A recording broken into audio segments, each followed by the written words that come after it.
because I knew whatever I committed to fully, I would, prosper in through pure dedication, really.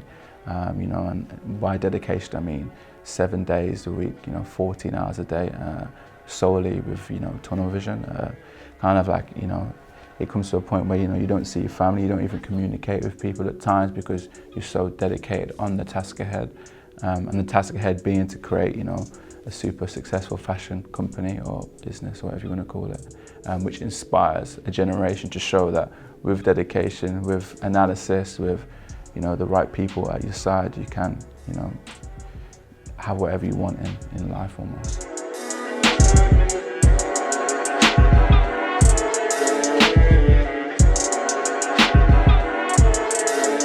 I'm Reece Wabara, firstly. I'm the owner and CEO of Manière, Voir, which is a fashion company for men and women. High street prices, maybe a touch higher. I'm heavily involved in the day-to-day operational side of the business, whether that's marketing, fashion, design, even customer service, warehouse. I like to get hands-on and make sure that the business is running smoothly and everything is done to my level of standards.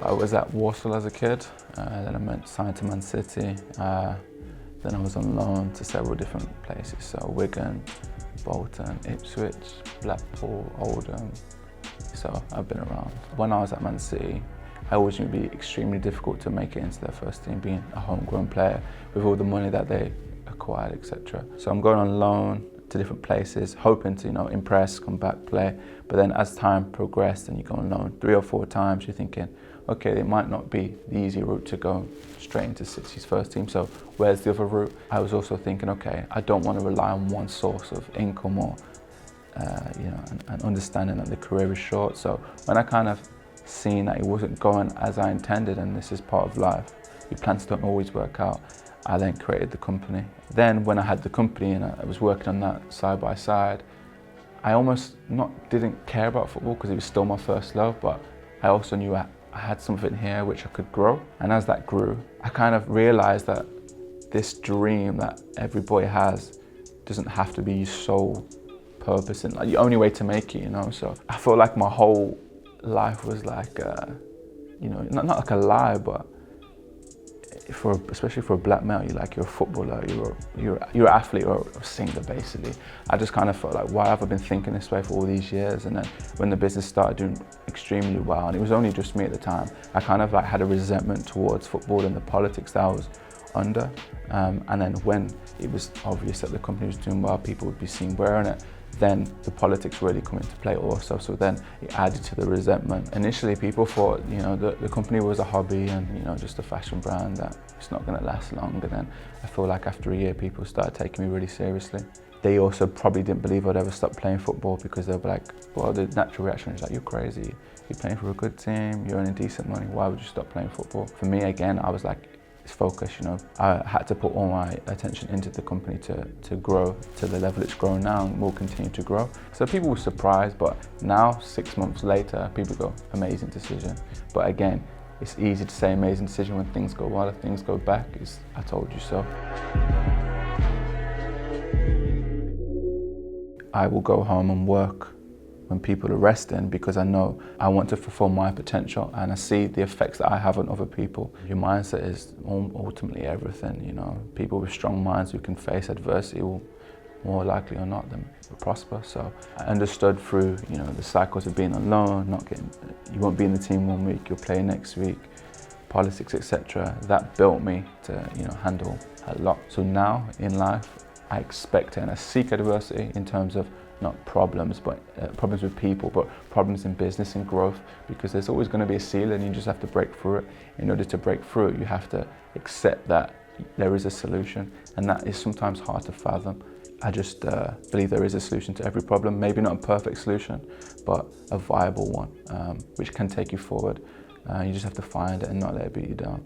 In the moment in life, you can get so caught up in it that you think it's the whole of your life. You can have 1 month of trauma and you think it'll never end, and it always does end. The storm always passes. So I think again, it's down to the point of adversity.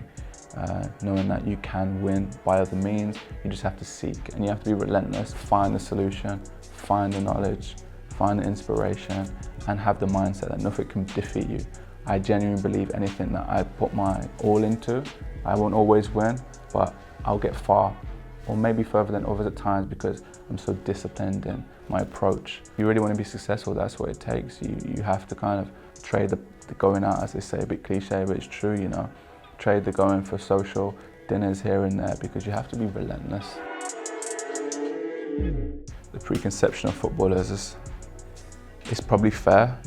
In all honesty, obviously I've been around a lot of footballers. However, there is some smart ones, in the sense of, you know, financially anyway, because that's what it normally boils down to.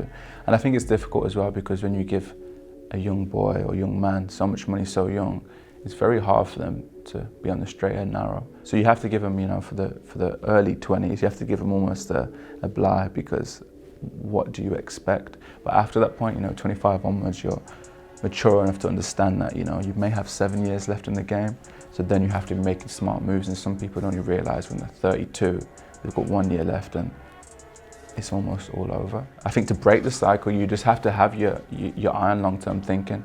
I think people think that it's forever, and most things in life aren't forever, but some things last longer than others. When a young boy gets into the game, they have to think, okay, the money I'm earning now in the 10-year period has to last 50 years. And how does that last? How do you make, you know, obviously everyone earns at different levels, but how do you make that stretch? That can be, you know, you can save your money, you can then plan it out for 50 years worth of, you know, income. But ultimately you have to make smart investments and understand that it's not going to be around forever. So whether that's women, whether that's cars, clothes, jewelry, you have to think, you know, am I going to get, you know, return on this? Probably not in most of them circumstances. So it's just about smart moves. But ultimately, if you have no teacher, how do you learn?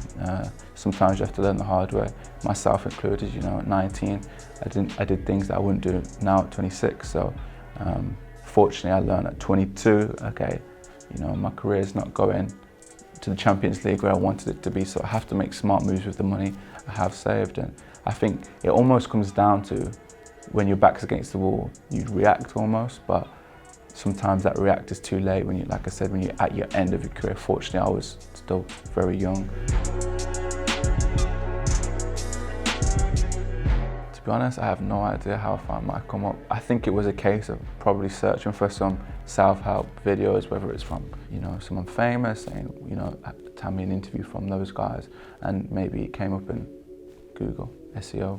Obviously doing your job there. But I think it's fantastic. I search for these videos on YouTube. I feel like MYCOMEUP puts all the best pieces into one platform, which is obviously saves the user a lot of time. And obviously building a community around that's fantastic. So I think it's very beneficial for people to you know, be inspired, meet other people who can help them, can inspire them, and connect. And that's what the world's about, connecting people. You can seek, you know, people who have been through the same problems as you and see how they've dealt with, which would give you some security that it can be done. You know, if someone else has got through it, so can you. You can read, you know, there's people who are super successful, and every super successful person has faced with every imaginable adversity you can imagine. Support through people you don't know, through reading, through YouTube, to get you through problems, and ultimately you need to go through them problems to grow as a person.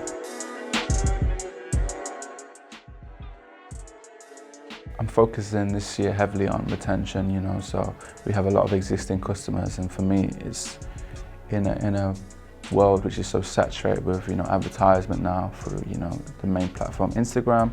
We've got Snapchat, Twitter's not so big now, but however everybody's so heavily focused on being seen on, you know, super famous people, and again their organic reach is dying slowly because everyone's promoting. So my focus is to give our customers who have been with us throughout the whole journey the best experience possible. First, that comes from giving them a product which represents amazing value.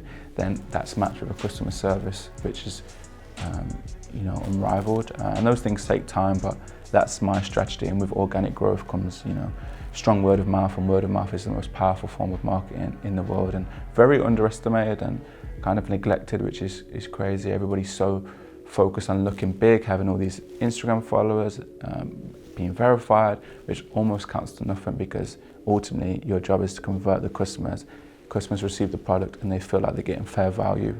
And that's a simple cycle, but people overcomplicate the cycle. Ultimately, you have to have a product which is almost unattainable elsewhere, and that's hard as well. And there's like, you know, how you present your product, how you speak about your product. There's so many factors to it, but my sole goal this year is to give our existing customers the best experience from product to customer service.